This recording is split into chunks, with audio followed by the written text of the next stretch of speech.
Ni hao, 我叫 Stephanie. I've just read something very interesting. I have Google Alerts for the Chinese language and for other topics of interest that I have. And once a week, I'll get a list of articles from different newspapers and whatnot about the Chinese language. And I've included a couple of things about that in this channel so far, but oh boy, there was an article this morning that I got. When is the article actually from? Saturday, June 23rd. It's from today? Is that from today? The article is from yesterday. Sorry, from June 20. Sorry, from June 22nd. Um, and I think in my live stream last night with Ezrin, he asked me beforehand if there were any cultural issues I was hitting with linguistically. And I'm not at a high enough level to do that, so we didn't actually approach that in the live stream itself. But I think this particular article, it's super short, but I want to read it to you, and I think this particular article hints at some of the cultural uh, things that I'll hit once I can read at a high enough level in the language. Because right now my level is so low that I'm barely able to get functional or informational information like who is that and where is this and that kind of thing. That's the level I'm at now. But this article really hits on some things that I might hit in the future. So perhaps this is a video to my future self of remember to get to a higher level, you need to consider these cultural aspects. And for the rest of you, this is a slice in the English language of people talking about cultural things about the Chinese language. So it's an interesting viewpoint.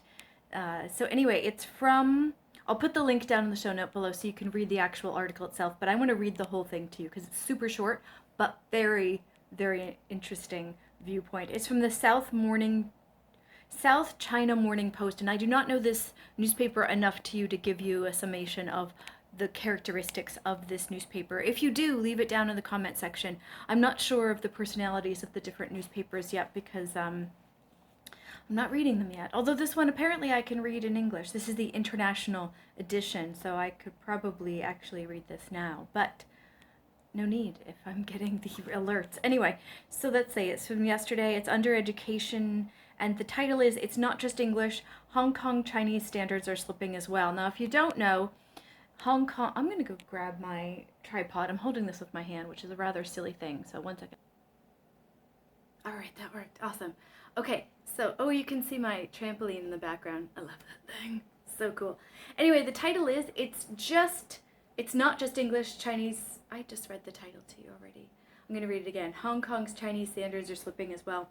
And for those of you that don't know, Hong Kong was under British rule for quite a long time. I don't remember the exact time period. And then China took back rule in, what was it, 97? 99? I think it was 1997. And there's a 50-year period where they're allowed to have different standards in a lot of political and legal manners, and then supposedly the two shall merge. And we're still within that 50-year period. I think it's either 2020 or 2030 that the 50-year period ends. Anyway, you can find that information online.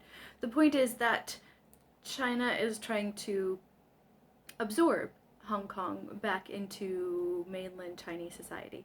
So that's the context of what I understand about what's happening between the two locations. Here's the full article. I'm going to read it without commenting. I'll do a brief comment at the end.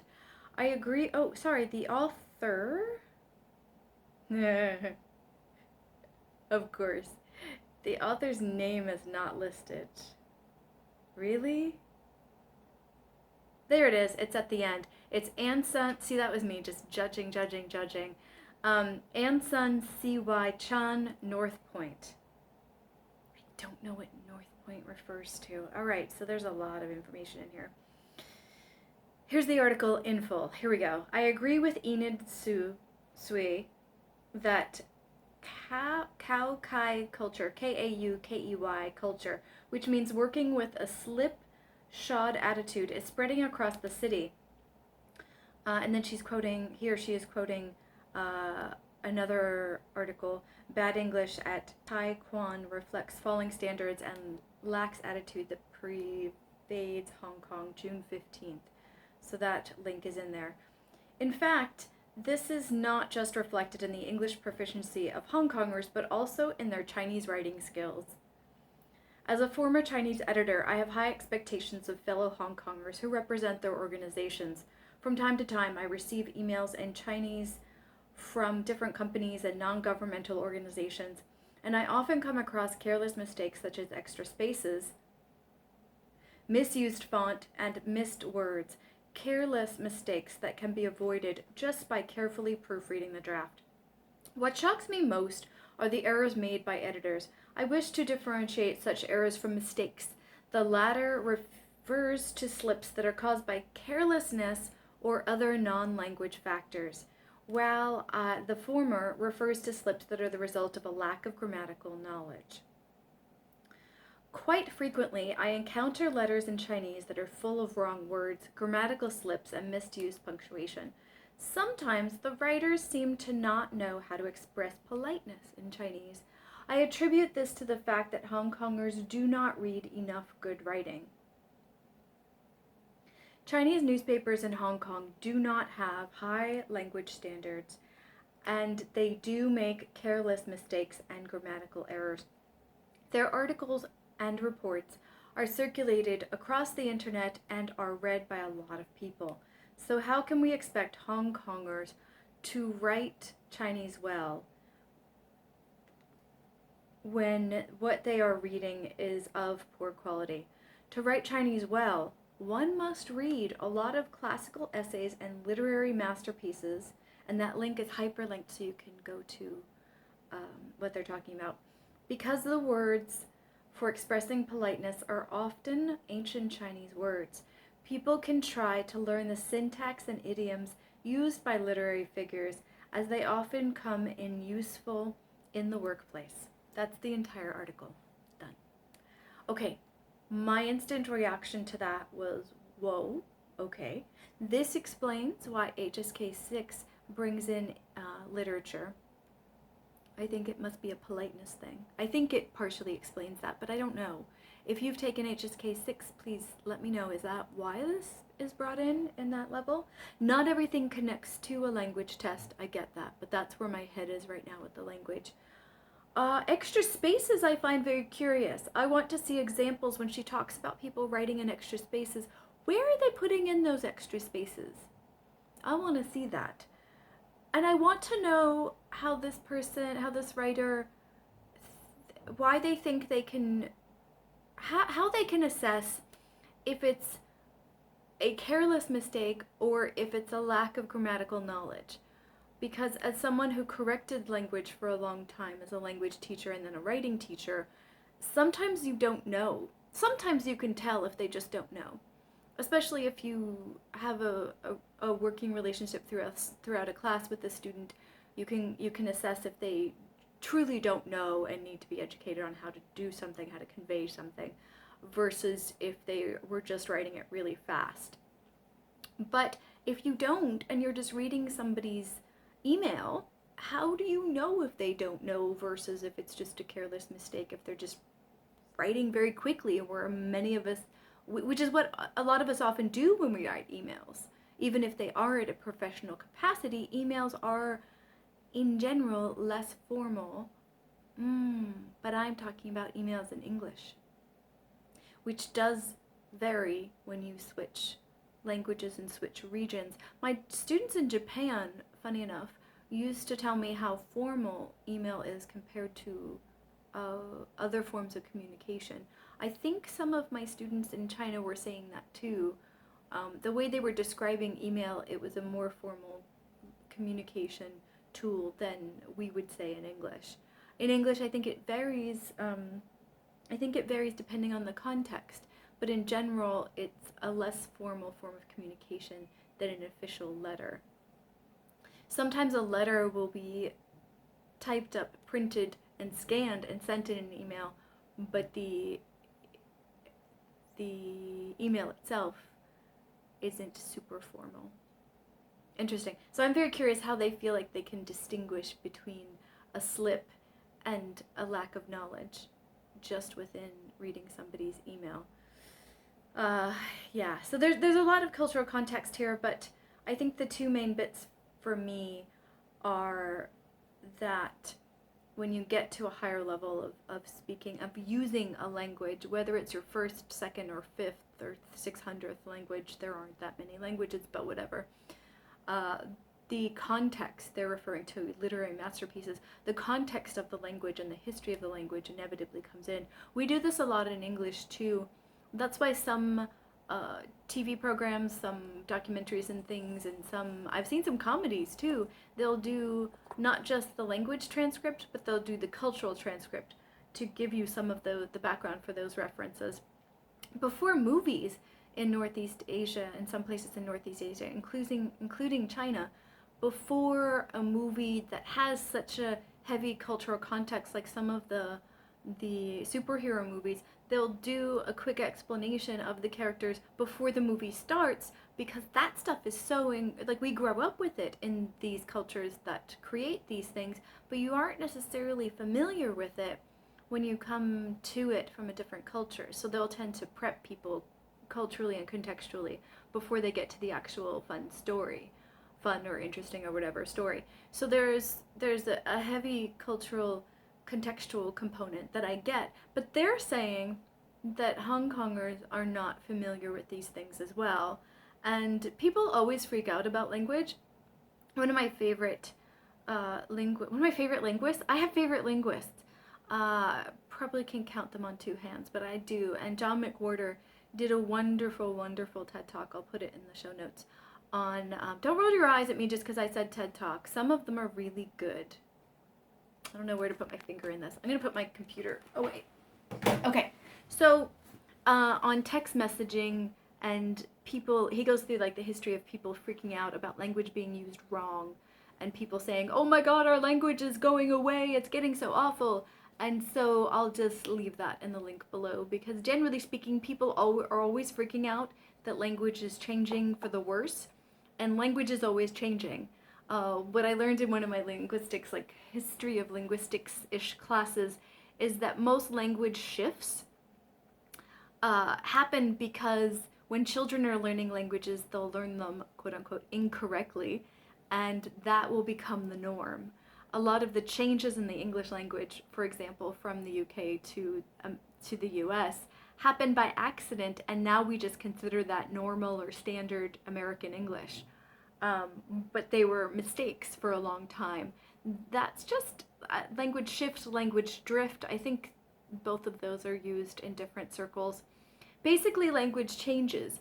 So this is why I like focusing on, is meaning being conveyed?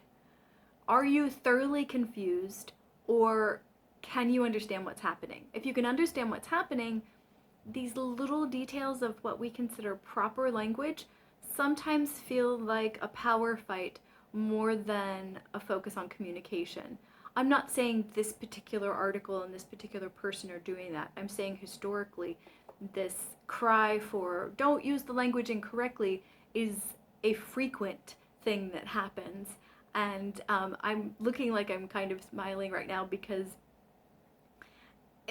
no matter what happens, no matter how languages are used, in multiple languages, people do this cry of preserve our language, don't use it incorrectly. And a lot of times it's just a language shift happening in the progress. You're noticing the language shift. Now, if it does interrupt meaning, then that is a big difference. I noticed some of my freshman writers at university in America having problems with verb tenses in English, and that threw me because that carries a lot of time meaning, and I didn't understand why they were having problems with that, because I figured they grew up with the language, they went to a fairly decent high school to be able to go to university, yada yada yada, so why are they having problems with that really, really meaning dense part of the language? But we worked through it. So I had to stop and seriously have long conversations about the accuracy of those aspects of the language, because lots of meaning was not being conveyed and was in fact being confused. But other things like collocations changing. Collocations are when you have word groupings that go together, because that's what we've gotten used to. And whether you say in school or at school, when you say, I'm trying to think of differences between like British English and American English, but I think in elementary school, at elementary school might be one of the ones. On the street, in the street, I think is another one. But for both of those, the meaning is conveyed. You can say in the street, and people understand you're not physically being sucked up by the street during a quicksand kind of moment. And yet people get really specific and even correct each other sometimes when they use one that is not used where they are but used somewhere else. And those don't really terribly concern me very much,